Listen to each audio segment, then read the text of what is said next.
¿Qué tal? Bienvenidos a un nuevo video de nuestro curso La conformación de la identidad en el periodo virreinal. Este que vamos a ver hoy es parte prácticamente de la serie Obras históricas y geográficas, una serie pequeña que iniciamos precisamente con el conjunto de videos pasado que dedicamos a la historia de México, de la conquista de México, y que ahora dedicaremos a la obra Teatro Mexicano de Agustín de Betancourt.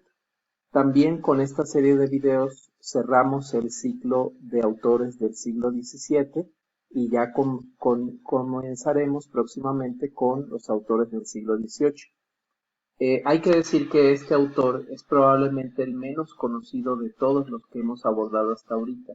La razón por la que se elige precisamente esta obra es porque es un género, digamos, que se había abordado poco, que no estamos hablando, para que no haya confusiones, de teatro como el género literario, digamos, dramático, drama o comedia, que tiene orígenes prácticamente antiquísimos. Estamos hablando del término teatro, que es un término o concepto, digamos, muy vinculado a esta visión del barroco, en que se habla del escenario. Hay que recordar que el concepto de paisaje y el concepto de geografía no eran conceptos usuales todavía en el vocabulario, porque todavía estas disciplinas hasta cierto punto no alcanzaban todo el rigor científico, digamos, que podríamos esperar. Teatro mexicano, aquí se habla de teatro como el paisaje o el escenario mexicano, y cuando habla de mexicano, sobre todo, se está enfocando en el contexto de la provincia del Santo Evangelio de México. Recuerden que las órdenes religiosas se organizaban territorialmente a través de provincias, las cuales por supuesto tenían una cabecera, que en este caso era de la provincia del Santo Evangelio de México, fue la primera de las provincias franciscanas, cuya cabecera era la propia Ciudad de México. Agustín de Betancourt, que así se firmaba Agustín de Betancourt, así como está escrito, que nace en 1620 y muere en 1700, es un franciscano que va a llevar a cabo una obra que incluye temas de carácter, digamos, religioso, pero que en este caso lo que hace es sobre todo una especie, como su nombre lo dice, una crónica y una descripción de el territorio, en buena medida, de la provincia del Santo Evangelio. Más que ser una crónica histórica, se trata de un abordaje del escenario, el paisaje, digamos, que corresponde a la provincia del Santo Evangelio, y por esas razones que podríamos considerar que esta obra tiene tintes de carácter geográfico, ¿sí? Sin ser, por supuesto, una obra eminentemente geográfica. Entonces, la biografía de Agustín de Betancourt, al ser un autor poco conocido, va a ser breve.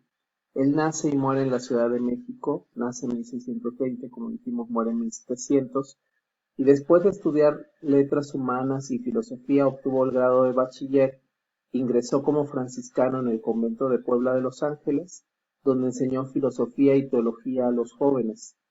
Fue además maestro público de la lengua mexicana. Por más de 40 años fue párroco de la iglesia de San José de los Naturales, la más antigua de la Ciudad de México.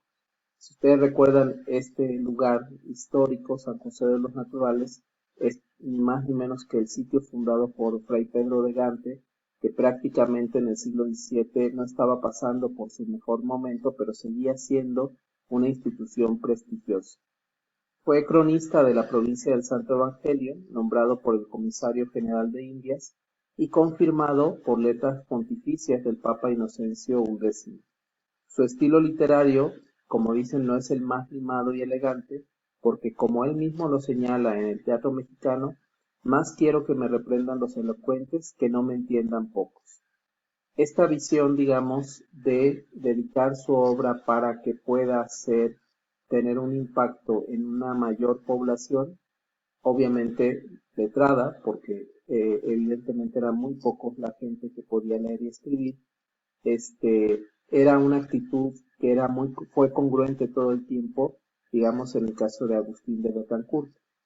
En su trabajo contó con la ayuda de Carlos de Sigüenza y Góngora. Hay que recordar que don Carlos de Sigüenza y Góngora abordó diversas disciplinas y a él se le debe la factura del mapa más detallado que se había hecho hasta la fecha de el territorio de la Nueva España, ya con una gran similitud con el México actual. Sí, este mapa lo pueden ver ustedes precisamente en la serie de videos dedicados a Carlos de Sigüenza y Góngora. Y bueno, este personaje le ayuda a Agustín de Betancourt, le proporciona información sobre las culturas indígenas prehispánicas, ¿no? Particularmente, pues obviamente las de la zona del Valle de México, que es el área sobre la que se centra mucho de esta crónica. Y Betancourt acusó a su predecesor franciscano, Fray Juan de Torquemada. Recuerden que Fray Juan de Torquemada escribe y publica en 1610 una obra clave, digamos, de la historiografía de la época virreinal novohispana, que es la monarquía indiana, ¿no? Bueno, acusa a Fray Juan de Torquemada de plagiar la obra del también franciscano Fray Jerónimo de Mendieta, con su historia eclesiástica indiana. Estos dos autores ustedes pueden verlos en su serie de videos, a cada uno de ellos se le dedicó una serie de videos cuando estábamos con los cronistas franciscanos del siglo XVI y principios del XVII. Bueno, Agustín de Betancourt es también autor del Arte de la Lengua Mexicana, publicado en 1673, una obra que tiene pues una calidad notable.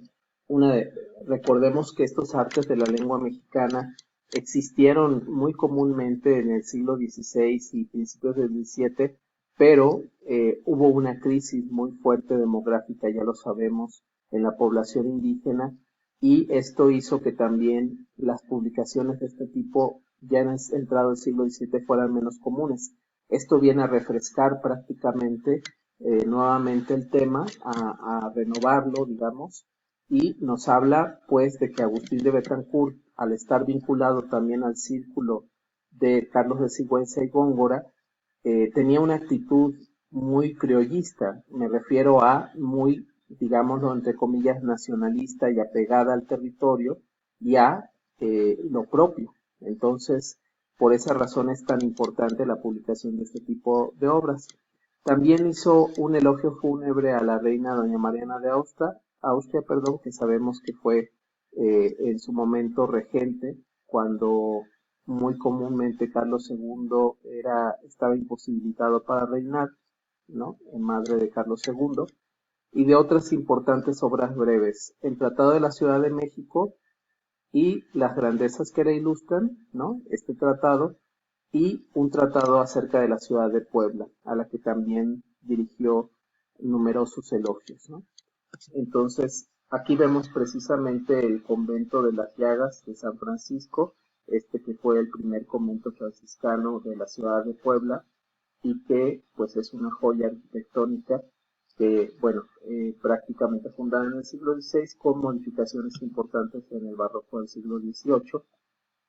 El arte de la lengua mexicana, que fue una de las más importantes obras junto con el teatro mexicano, incluso el arte de la lengua mexicana creo que podría ser todavía mejor valorado, de Agustín de Betancourt. Y fíjense cómo la dedicatoria la hace al bienaventurado San Antonio de Padua, ¿sí? Prácticamente no se la dedica a ningún personaje connotado y era algo contra lo que él tenía una fuerte resistencia, ¿no? El teatro mexicano, aquí podemos ver la portada, luego hablaremos con más detalle de la obra, y como lo menciona aquí, descripción breve de los sucesos ejemplares históricos, políticos, militares y religiosos del nuevo mundo occidental de las Indias. Y la dedicatoria en este caso dice: al esposo de la que es del mismo Dios esposa, padre putativo del Hijo, o sea, San José, que es hijo del mismo Dios Cristo, Dios y hombre verdadero. Esto nos dice precisamente, ¿no?, cuál es la tendencia de este personaje, que era reacio a verse vinculado con la alcurnia, digamos, y con los grandes personajes, y que evitaba que sus obras pudieran entenderse como una especie de elogio o de exaltación o de algún tipo, digamos, de la espera de recibir algún favor de los poderosos. Este es el que hace el teatro mexicano, donde se incluye en esta edición el Tratado de la Ciudad de México y el Tratado de la Ciudad de Puebla. Esto se edita en 1698, todavía en vida del autor. Aquí se compendian lo que se consideran las tres obras más importantes de ese tipo que él realizó, que en buena medida son descripciones, y un personaje al que él sí ensalzó en su momento fue precisamente a Mariana de Austria, a quien, como ya dijimos, dedicó un elogio fúnebre tras sus exequias.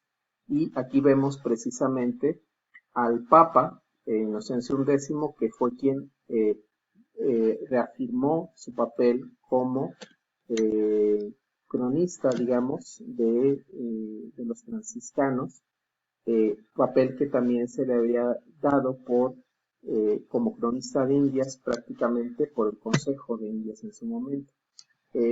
Vemos a Carlos de Sigüenza y Góngora, este hombre, este criollo novohispano tan singular y al que en buena medida le debemos que se haya conservado un gran acervo de la cultura y de las fuentes literarias, no solo del siglo XVII, sino de incluso el siglo XVI, desde fuentes indígenas hasta fuentes criollas.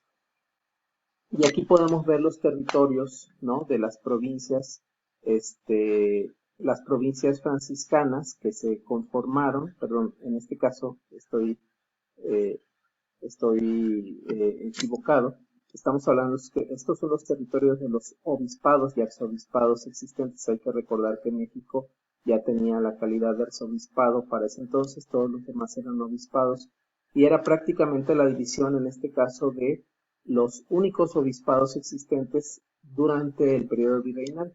Si ustedes se fijan, sí, tenemos el obispado de Yucatán con sede en Mérida, el de Chiapas en Ciudad Real, el de Oaxaca, el obispado de Puebla, el arzobispado de México, el obispado de Valladolid, el obispado de Guadalajara, el obispado de Nueva Vizcaya con sede en Durango, y teníamos dos obispados que se habían agregado, uno en Monterrey y otro que no tenía una sede clara, que era este obispado originalmente se llamó obispado de Linares, y teníamos también el obispado que correspondía a Sonora y Sinaloa, que, como les digo, fue el último prácticamente en agregarse durante la época virreinal. Y aquí sí tenemos las provincias franciscanas, que prácticamente la primera que se funda será la provincia del Santo Evangelio de México, a la que le seguirán la de San Pedro y San Pablo de Michoacán. Tendremos luego la provincia de Puebla, que se va a separar ya tardíamente, y que luego va a ser repuesto y luego otra vez separada. La provincia de Yucatán, de San José de Yucatán, que no aparece aquí, y las dos últimas en conformarse, que serán la de San Francisco de Zacatecas y la de Santiago de Jalisco. Esta será la última de todas. En 1606 se declara y creo que en 1607 se hace efectiva. Esto es la forma en que los franciscanos dividían su territorio, y normalmente, aunque podría haber un cronista general, las crónicas se hacían a partir, como fue el caso, por ejemplo, en su momento de Mota Padilla, pero en este caso, Agustín de Betancourt, como franciscano, hace la crónica específicamente del Santo Evangelio de México. Aquí podemos ver en este fragmento de un biombo que tiene una vista extraordinaria de la Ciudad de México del siglo XVII, podemos ver el convento grande de San Francisco todavía en su esplendor, ¿no? Con la iglesia titular, que aquí vemos que ahora pues no queda prácticamente más que la iglesia, la famosa capilla de Valvanera, que aquí ya aparece también construida, pero la entrada sabemos que es por este lado. Esto sería actualmente lo que es la Casa de los Azulejos, que en ese momento todavía no existía, todavía no era construida la Casa de los Condes del Valle de Orizaba, y el claustro mayor, al que se sumaban muchos otros claustros y terrenos